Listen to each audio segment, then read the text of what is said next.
to the ones that are up and likely to be first picked here. True. We did get some particular bans, though. The Yone, the Vi, the Renekton by FPX, taking away some tools from 369, taking away some tools from Creme. The Nefiri is going to be the respect ban towards Shadow, but it is going to be that Insta-Skarner that's been getting through here now and then. We'll see what the 1-2 punch is going to be from top esports, though. On the other side, Varus is a big pick still up.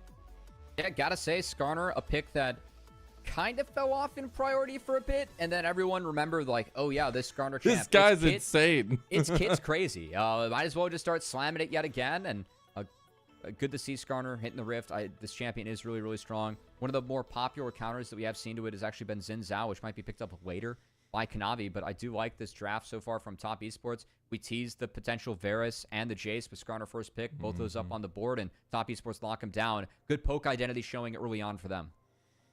A lot of poke already. The biggest question is how are they going to buffer out those engages if FPX tries to go for a kind of dive composition or at least a whole centered composition around the Skarner engage there. The Ambessa adds on to that dive. But this is also what I talked about when setting up this FPX team is tonight what I really want to see from them is a cleanly executed composition, and giving yourself that has kind of that one setup or at least know what the goal is with the comp is important in itself.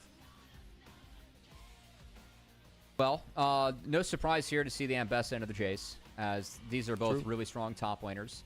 I would love to see Creme actually play as Ryze here into the Ahri. I've seen, like, Ahri has this Roa build now. I think that it's really strong for Ahri, but into a champ like Ryze, it gives you the ability, when you pick Ryze, to make plays out of the Ahri pre-6, which can be really big with that empowered Rune Prison. I think Ryze just outscales that matchup. I really favor Ryze against Ahri instead.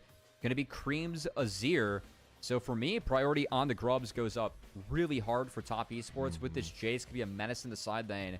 And that early Nash's Azir, whether it's Leandre's or Nash's first, Azir, any free time with the side lane and Grubs could be really big. So top esports, curious to see what else they pair up. Also, that Azir, it does enable that Varus to go poke, as they have things that can deal with that tanky Skarners. So expect the poke variety here from Chris. That's the biggest thing as well for me, is it also gives a ton of utility and engage potential to Creme. So you're giving a lot of resources to Creme in terms of how the comp is going to function here with that defensive nature of the Emperor's Divide, but also being able to use that aggressively. Now that we're in the second phase, though, we're already getting the Nico ban. We're getting the Sejuani ban. I'm sure maybe Kanavi's going to take a couple, or at least another ban from FPX here. It is going to be that Kalista final ban by top esports, though.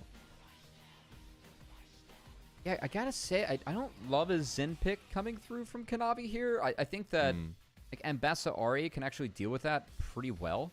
And so I kind of like the fact they banned out the Sejuani. Of course, with that Arctic Assault, you can't go in and out of the fights. But still gonna ban that Zen. Yeah, might as well. Yeah, it's a might as well thing. Just curious to see what Kanavi grabs here as we expect them to save that support for R5. Would love the Maokai. I always love Maokai. That champion's really, really strong. That said, you have a lot of strength in the Jace and the Azir, so maybe something like a bridge could really help get them there. Pantheon could enable some fast plays, and we have really not seen Pantheon support this split, but a backdoor flex if you do get the right matchup for it for Chris. Very true. I am curious about this one. I mean, it definitely just raised the bar of execution for top esports' composition a bit in my eyes, but it's also a situation where when you see who's playing the Pantheon, you're like, got to give them the benefit of the doubt. And to be that bridge, to be that carry potential. The Misfortune also locked in here for FPX. Don't know if you're going to get a lot of options, a lot of leeway for that bullet time. Pick Braum, go on hit Varus. I think that's what I'm thinking right now. Okay. I think Braum would be really, really good this game for Chris. You would be lacking man engage just a wee bit, as it really is only Pantheon W and a Chain of Corruption. But I think the value you get as Braum into an MF Nautilus, like that is the lane for Braum. Also, just being able to have the winner's bite, hit that on Ambessa Skarner could be really good. Going the on-hit Varus too can really help get through that tanky front line. So look at you, big brain. Braum pick for Chris. Hey, when it comes to Braum, I know my stuff when it comes to that champ. You know? That's the one champ that I'll claim. I can talk with anyone about that champion. You know? There we go. Okay. One day we're gonna get you talking to Chris about Braum. I can't wait for that day. One day. Oh, that'd be fun. Shout out, by the way, to our teammate Trouble. Had a really cool YouTube series between it was Flandre and Whippo. They had translations going, so they were able to like have a conversation with each other. I thought it was really unique. Speaking of, conversations, people speaking different languages. But, yeah, I'm curious to see. I think there still is an option for JackeyLove to go poke. But I would love to see the on-hit Varus here. I think it would really help with that damage profile against that beefy front line that FPX is going to have. I want to ask your graded marks here of the compositions. We asked to get FPX kind of tried and true. They started with this dive setup. Do we still feel like the execution level is within their grasp here? For FPX? FPX, yeah, for FPX's composition. I think it's really important that Ambessa is able to get on this backline Varus. If it does end up being the on-hit Varus, it really changes the texture of this game because you're going to need multiple threats. It's not like Ambessa can just find the Varus and deal with that Varus on its own. With Varus Braum, that's a lot of peel already for the Varus built into the kit. So going to need help from Sheer. I think that's the one thing that really changes with the back half of this draft. Well, I'm excited to get into it here. Our fearless best of 3, the first one of the night, is going to kick off here relatively shortly. It is Top Esports versus FPX, a very differing story. A little bit of David versus Goliath, even if we are here in Group Ascend. But it's also a Group C rematch from the placement stage. Top Esports, definitely the big brother in that situation over FPX, but FPX have shown one thing. They are gritty. And now we get into it. We get into our first game of the night. Top Esports with a chance to show dominance against FPX. JackeyLove actually rocking the Halo Blades, so might still be Huge. Poke Varus, but with the Halo Blades to try and proc the winner's bite. That's actually really interesting. As usually we see that comment on the Poke Varus, but I like this adaptation of the lane, and it does still enable JackeyLove to go for that poke build, which I think is quite good. He's riding his sleigh. I wonder how many presents he's going to give out today. Honestly, it's going to be interesting watching Crisp on Braum. Not something that he's always goes to, but still something he's able to perform well on. I will ask, though, we wanted to put a big spotlight on the jungles here. I do love the Shadow with like facilitation on the Skarner. I think he's been leaning into that a lot here in this this main stage and enabling the rest of the team like Sheer and Care along those lines. But Kanavi's taking the gist into his own hands here, it feels like. Yeah, this Pantheon has been really strong in the jungle, as your ability to not just make plays early, but also cross-map later on. I think we've seen Pantheons really improve their play. One of the mechanics I always look for is when and where you use your empowered abilities. I think we've seen a lot of Pantheons start to use that empowered E just to pick up move speed and close the gap on some of these players, which is something I really enjoyed seeing. As that's going to be an easy Halo Blades proc, but it's into the Aftershock of the Nautilus. Not a terrible trade for Jwei. Ooh. JackeyLove getting some pop shots over onto Awesome here. So I'll have to be a little careful that they realize level 2 is coming up quick for FPX, so they will back off. Nautilus is lethal there, even if you do have the Braum Varus combination. But I do want to also recircle back to the pathing that we're going to be seeing from both junglers. It is going to be same side starts for both of them, heading down towards this bot lane, potentially with a stop off in mid. At the moment, looks like Shadow gonna go towards his bot side, and the stop by mid, Kanavi. Could just be a flash burn from him here at Care as low. Getting that charged up with that Q, and Care gonna have to burn the flash early. Shadow coming over the Exhaust Impact, gonna get flash out of Creme as well. Kanavi now looking for damage onto Shadow. Shadow overextended. The spear, it's not gonna be enough. The shield was there, but Kanavi couldn't finish the kill. But now what happens? Kanavi will come take everything from your side of the jungle. Yeah, really like that look from Kanavi, as it's a bit of a flip on if Shadow is on the Wolves or the Raptors, where he's at. If he's on Wolves, he's not really able to interact with that play. On Raptors, you're still winning with the Pantheon and the strength that it brings early. So nice job by Kanavi to turn that volatile mid lane into a 2-for-1 flash win for their team. That said, the bot lane going to be forced to actually drop off from the wave, so Kanavi just going to be a little bit delayed on his clear. But bot lane, MF did take that early reset, did pick up the coal, so it was really just Jwei walking over to see if they could find any pressure. I will say that's well played by FPX. They didn't lose too much off that walk. So, yeah. Not bad. Oh, actually, I lied. It's going to be coal now, and MF will lose a little something bot lane. A little bit, for sure. Around, Mazel. I got turned around. But the thing is there, I do like the recuperation, because I think it can lead out to being something much worse. But I love that kind of mini roam from FPX's bot lane. It was necessary. Oh, wait! He didn't hit that hook. There's no way. Oh my God. I feel so. The amount of times we've seen hooks like that hit and that one doesn't, I feel so bad for Jwei. Shadow will revisit this mid lane, try to get this push going back out to try to even it up between him and Care, at least in Creme, and also go to this top Scuttle Crab to even that one up against Kanavi. Yeah, and honestly, the clear for Kanavi in the back half, not bad. As he gets to clear out his AoE camps, just going to get the super clear where take 2 respawn camps and get a base, and we'll see what Kanavi does on the Rift after that. Shadow also not going to be too delayed until his Krugs spawn, so that's really the spot where he's going to be delayed on the clear. But at the moment, Kanavi, again, after he cleans up this camp, expect a reset, and then we'll see where he goes. And if there is any potential grub swap coming in from top esports, as I think putting that Halo Blades Varus top could be really important for trying to net that first grub fight to go in their favor. Yeah, it could be huge. Also, just shout out, I love that Electrocute is back in the meta. The dopamine hit is nice, and Care getting a nice trade on a Creme there in that one.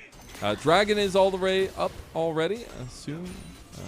Awesome. Getting a little bit in trouble there itself. The biggest thing now, though, is the Dragon is not going to take priority because Kanavi has gone top, gets the flash, gets the knockback from 369, but Sheer is still and Bessa. The spear, is it going to be enough? One more hit? 369 is going to commit. 369 gets it. The turret ramp is not enough, and top esports will get first blood.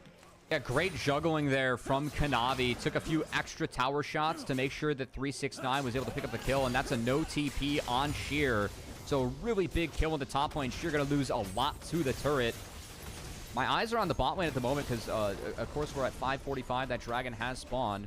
Shadow found his way down there. Not going to look for any push into this duo of JackeyLove and Crisp, and we've yet to see any rotations come out here for the grub. So it might just be a grub take once Kanavi is back. Well, let's get another look. Again, that flash from Kanavi, and then the E flash here from 369, utilizing that change to the Jace mechanic to get Sheer going backwards. And really love how Kanavi just took as many tower shots as he could to enable 369 to pick up that kill. Good presence of mind there from Kanavi, just understanding his role in the back half of that fight.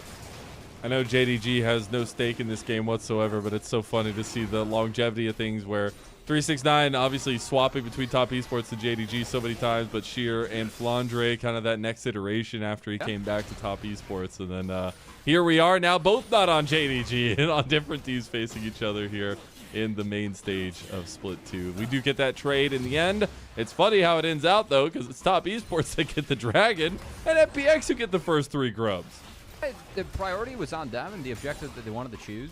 I think that there is a case to be made that the second grub fight could be a little bit stronger here for top esports. I think that why I was talking so much though about first grubs is I feel like fighting without MF not ult versus fighting into MF not ult is tough, but hey, that's why you pick the Braum, right? To really be the biggest pest that you can possibly be against misfortune, because there's so much in your kit that just has positive interactions with a potential bullet time channel.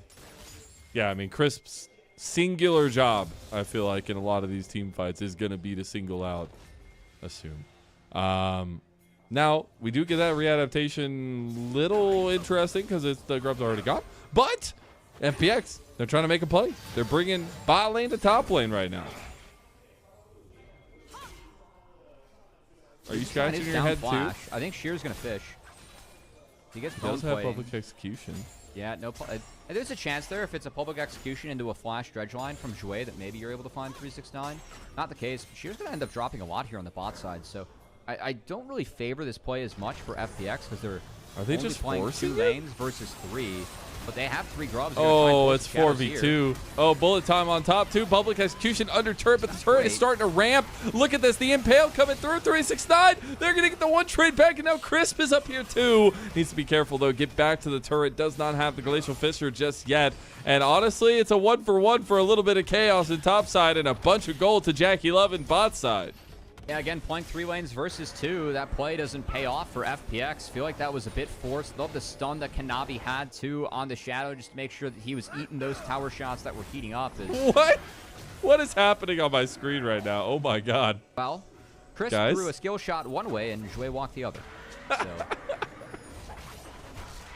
he's going to escape. Smooth grub. Shocker. When those happen, the Starfall is gone too, which is actually pretty big. But we'll take a look back at this fight in topside.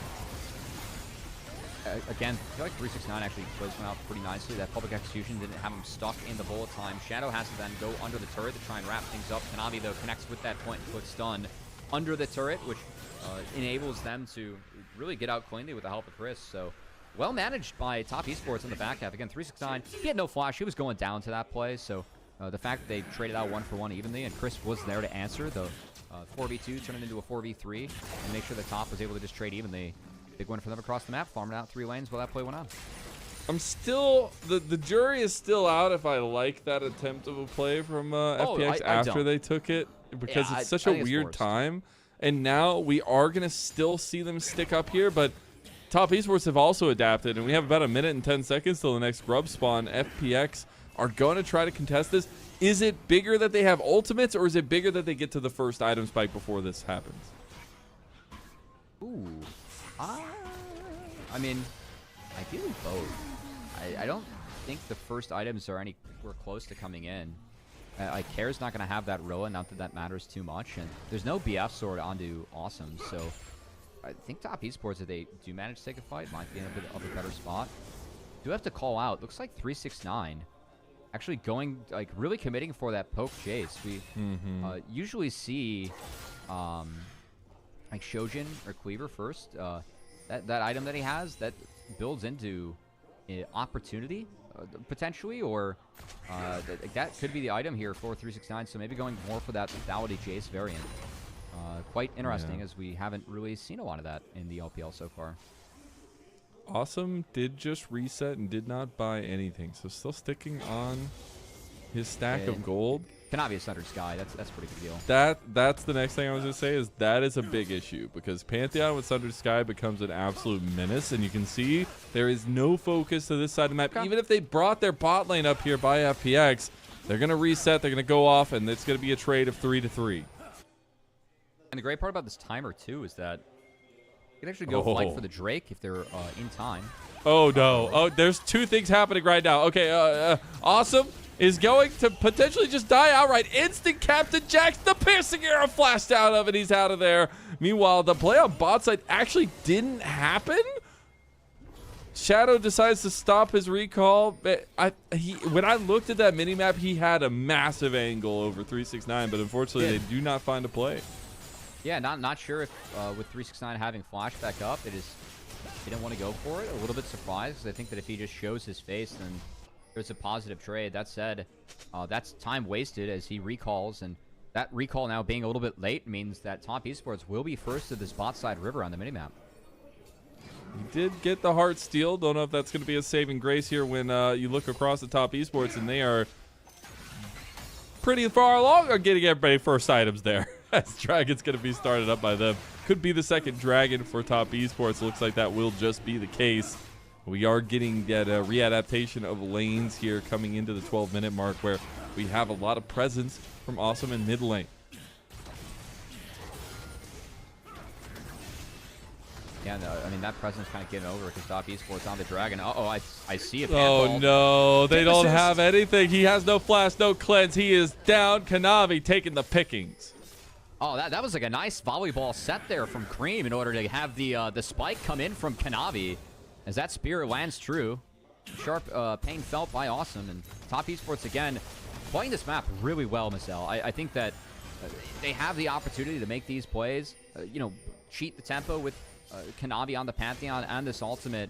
But just to have JackeyLove, again, step up when those grubs were taken for free. It was Awesome trying to ult the wave, right? He understands that that's not a wave he can really play, but still JackeyLove dropping the grubs, finding those 2 summoners being taken, and then again, Dragon being taken. Top Esports, they sack mid. Awesome didn't have it all to clear the wave. Instead, he's pushing it up on his own, and just ends up being an easy grand starfall for Kanavi with a nice assist from Creme. Just textbook plays from Top Esports is what we saw that really got them the first stand, and what we've seen from them so far this split that has gotten them the first 2 wins against quality opponents in both Anyone's Legends and Weibo Gaming.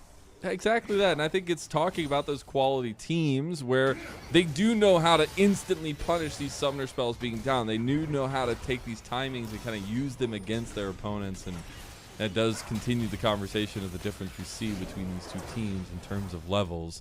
But we'll see if FPX can turn things around. It is still just about a 2,000 gold lead from this little smidgens of fighting that we've had early here, 14 minutes in for Top Esports. But this also begs the question, as we're coming to a little bit further down the road, we're going to be looking at second items for teams. We said kind of the dive setup for FPX is very strong. Finding that execution is the most important part. Do we still feel as confident if they are for this compositional execution if they are behind like this? No, it gets pretty hard because the damage coming out from stuff like this poke Varus and without a Jwei, it's not the opportunity as it is the Yomus, the much better item. I forgot that. It's in the Yomus. That's on me. It is changed. We'll be honest about that one. Yeah, we'll be honest about that one. But I think that once this Natural Series comes through for Creme, that's when the front line really is going to start to melt. We have a skirmish. Kanavi. Oh, the hell. No, it's the spear. One pokey object is going to get them one way or another. And the next one that comes in is a staff from Mr. Creme himself. 5-1 early. Care going to try to pick out the mid laner Top East. But now he overextended himself. He's going to have to flash or spirit rush or maybe both to get away from this setup. He is between two towers and maybe between two deaths. Insta stun. Spirit rush doesn't matter. And you still fall to King Kanavi. At built-in Hail Blades there with the empowered W. Insta-proc the winner's bite, and things are just going to go from bad to worse here. Okay, trade of flashes. Nice retaliation there from Sheer as he tried to find 369. But again, Top Esports, it feels like when they are able to get one thing on the map, they can turn it into so much more. And against this team like FPX, we have seen both Assume and, for Awesome, I should say, and Care both get caught out at different points, Mazel. And it really just has been from Top Esports having superior control. And I gotta say, the way that Braum and Pantheon interact into this misfortune, it's a really tough game to be MF. We have seen this early on from Awesome, but I really like how Kanavi and Top are playing around this. And Kanavi continues to be the jungler that is on fire this split, and he's looking to continue to make plays. Crisp.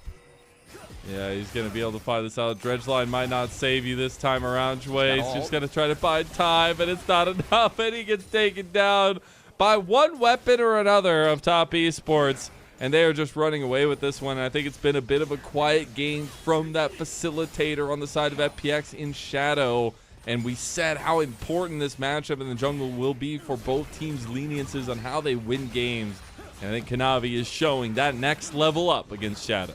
I mean, every play Kanavi's taken has just been fire this game. Yeah. There really is nothing else to say, whereas Shadow, I mean, the play he took top side was a 1-for-1. It's not what FPX wanted. The attempted play bot side while they were on the second grubs, non-existent, right? He called it off. As again, Kanavi, he has the hot hand, and again, he tanks, like, everything is thrown into the Pantheon that still has E up. It does force the flash too, but then the retaliation in the back half of this fight. Oh, hold on. Oh, impale into the bullet time. Kanavi's about to go down. Has the shield back up. JackeyLove barriers, nothing but still survive. Creme with a 3-man big Emperor's Divide. And you look, everyone from FPX is gone except for Care. And everyone from Top Esports is still alive. Looks like the Phoenix is falling in game one. Going to be about if you get a revive in game two. Oh, they actually got the charge. Really well done there by Top Esports. Is they're starting to style a little bit. You can see Shadow in the player cam is actually kind of having a chuckle.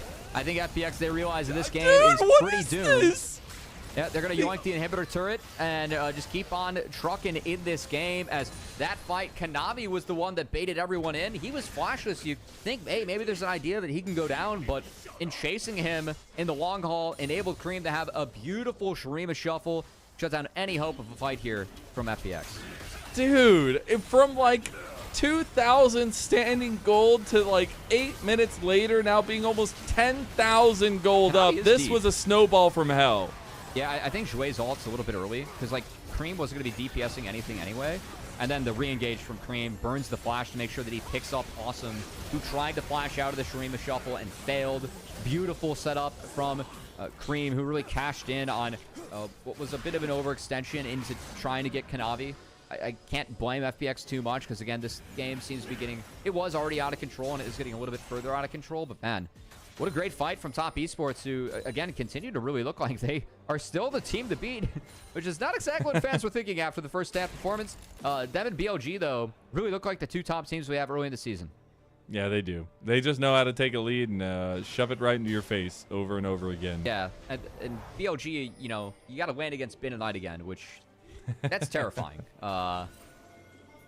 Especially with how they've been performing recently. Yeah. Yeah, then you have like Elk doing 16k damage in fights as Ezreal. Like, I learned that Elks were carnivores that night.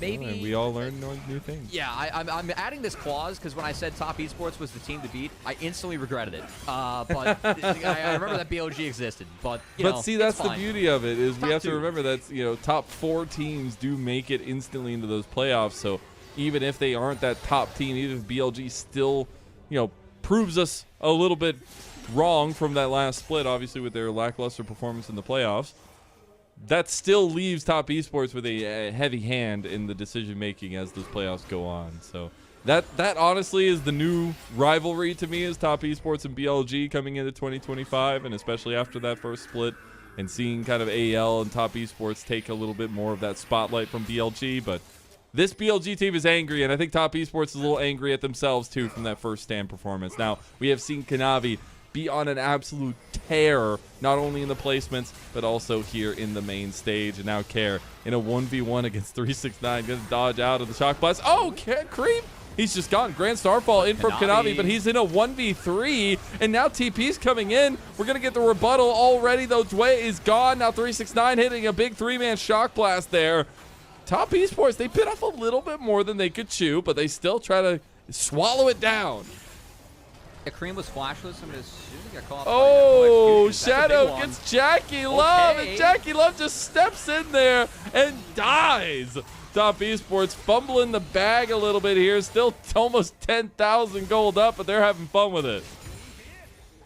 Yeah, I don't think this impacts the game, but hey, props to FPX. Creme was too far Look up at in Shadow. the side lane. Shadow had a really nice pick there on the JackeyLove. That's well worth the 1-for-1 at this point. So a couple of small victories here for FPX. Really can't ask for much more with them being down 9k gold, as a couple mistakes from Top Esports do get punished. They do indeed. Yeah, public execution. Yep. Oh my god, Dang. They used everything. They hated Creme. They literally hated him. They really hated Creme. Very lactose intolerant. Yeah. They need lactate. That was a big spear from Kanavi too. Looking at the back half of this fight, JackeyLove did opt for the Edge of Night, so that depth charge didn't end up connecting, but good find here by Shadow, who did a nice job of tucking himself into that brush and gets a bonus kill in the back half. Quite nice. Very true. At least getting a little bit of something in that regard. We are getting to second items now for FPX. Don't think it matters, but they are getting there. We did get Serpent's Fang completed for 369. That's going to be a really annoying pickup from for FPX to deal with. But now we also have to think about Dragon coming up, because Top Esports have already put themselves on Soul Point. This Hextech Soul would be huge for them, and any pick before then is going to set them up for success.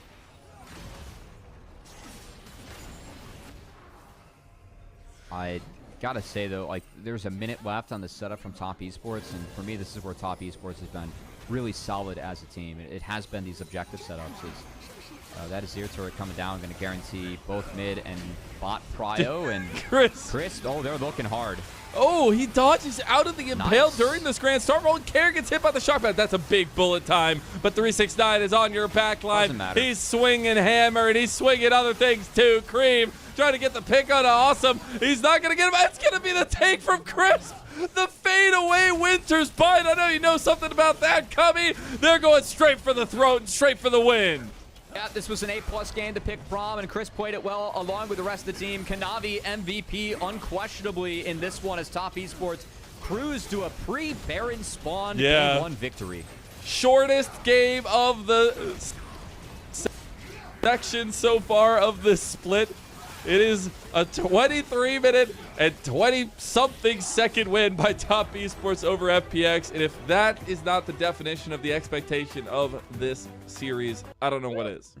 I mean, I'm never going to go out in League of Legends these days and say that you should win games pre-Baron. So I'm going to give Top Esports, tip my cap there. That's pretty impressive from them. Yeah. As Kanavi just ran that map from start to finish. Again, we said in the pre-show, it really feels like Kanavi is the player that has leveled up the most. From Top Esports, just the play that we saw from Split 1 and First Stand versus the play now where it feels like the Kanavi of old that we're used to seeing in the LPL. Just a fantastic game from him as he really blitzed that map from minute one, affected pretty much every lane imaginable across the map, and really ran away with that game. Yeah, I mean, it might be a little bit of time since those JDG legacies that he built for himself, and even that lackluster 2024 that maybe made you want to forget that JDG roster a little bit, but it is still a staple of the LPL. A guy that came from Griffin but has made his home in the LPL, had made his home on JDG, and it had been strange to see him not performing to the level we expected him to be at, and now it just feels like he's out for a vengeance. And he's looking damn good with it. It's also not only the fact that he's executing very well, but it is also the fact that he's changing up his pick pool, and he's able to find not only those kind of facilitators, but also the pure carry performances off of some of these as well. I mean, it's like, even with top esports playing in the past split, it really felt like the undefeated comp for them, or like where they were at their best was when Kanavi was on that Nidalee. So I'm not too surprised to see them playing the carries and playing it well.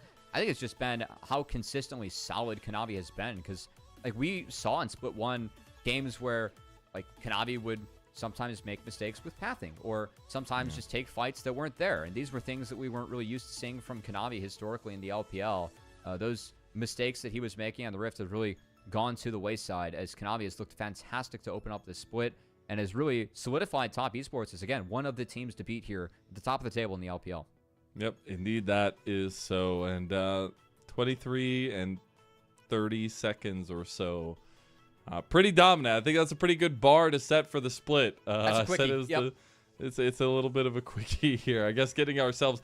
with how much time we spend getting ready for the 1v1s, maybe it's due. You know, we have a couple of these fast games. True, we're on schedule. Fully one-sided victory though from top esports, and I guess I struggled to put. We've talked so much about Kanavi. I think he ran that game. I think there was a lot of good pieces from top esports, but it's a struggle to see for FPX what works for them in this situation, or what to pull away from in this situation, because it does feel like a composition that they know well, a composition that they want to go for, but it just, the execution wasn't there. I'm going to be honest, I haven't checked win rates yet with this champion in particular. I'm really out on Ahri. I'm really not sold on this Roa Ahri. I think that there are so many lanes that just beat Ahri at the moment, and you don't provide like any real late game power or prowess. I don't love how she interacts with a lot of like the champs in the game. I do think that in earlier games she's better, because I do like pairing her up with utility bots, which usually go early. I think that's like the one defense that I'll have, but REMF is a combo. Like, you're asking to have just 0 damage coming out of your carries, and especially when a game gets that wayward, it's kind of a roughie for FPX. So Ahri's been really heavily prioritized. It's 4 and 5 now in the LPL, so it's not like a terrible champ on paper, but I really feel like this champ is a lot weaker than what that says. I've been really out on this champion. Used it the wrong way. It's fine. Can we judge FPX off of this though, Cubby? Like, I feel like it's tough to judge them like harshly when top esports is just firing on all cylinders, but then there's also the caveat of, or I guess the additional thinking of, this is the Ascend group. Like, you're here for a reason. I feel like there should be some competitiveness between all 10 teams, but it seems like WE and FPX are struggling, just kind of like everybody expected they would in this setup. Yeah, I mean, they got smoked in that game. I think that things got pretty bad pretty quickly, so I don't think that this is like you can draw any conclusions out of this team. And frankly, like, I mean, they lost quicker to expectations, but that game was A, out of control, and B, it's not like we had a lot of or any expectations for FPX in Group Ascend. So I think for me, that was a really nice draft from top esports. Like, if any conclusion can be drawn from that, I think it's that for FPX, but that's about it. Yeah. I'm wondering if top esports, because FPX is going to choose blue side yet again. We know that's already going to happen. If the Nefiri stays the bed, or if top esports are willing to kind of give them a bone, pun intended, and see if maybe that comes through at all. I got a smirk out of you. That's all that really matters. It has to be Kanavi getting the MVP though, right? Oh, please, for the love of God. If not, then we are so lane biased if it's not Kanavi MVP. I saw the Pantheon on the stage. It's got to be him. 6-0-10. He's been the man. The king puts his crown back on, and it's in the shape of the Pantheon helmet. I want to say, because I was going through some post-match threads of Top Esports, I think this is his 8th MVP between Split 1 and Split 2, which is pretty impressive for Kanavi. Yeah. So I know that we have had some criticisms of a player that is elite and we don't feel like has really been elite until Split 2, where he has been nothing but elite so far this split. So good to see from Top Esports. It's been really nice to see that resurgence from them. Before we get going, though, we obviously got to give some huge shout-outs. We're extremely grateful to our Coffee and YouTube subscribers who help level up the show on a daily basis. A lot of the initial payments go to upgrading the broadcast, like this cool package you see here, this upgrade that we got. Shout out to Sunga. Yeah, the mountains are really cool. We get to go places. But it's also upgrading the broadcast patches, but it's also paying everybody for their volunteer time as much as we can, providing any kind of content we have. So it's a massive thanks and a massive support to the project that we're putting together. Subscribe to our Coffee. The links are going to be in the chat here. You can unlock perks like early access to different content, interview questions that you can submit to see if we ask our pros those questions when we get that content going. So please support us. It means the world to us. Thank you all. And we're going to go for a little break here, just a little bit of a pause. And we'll see if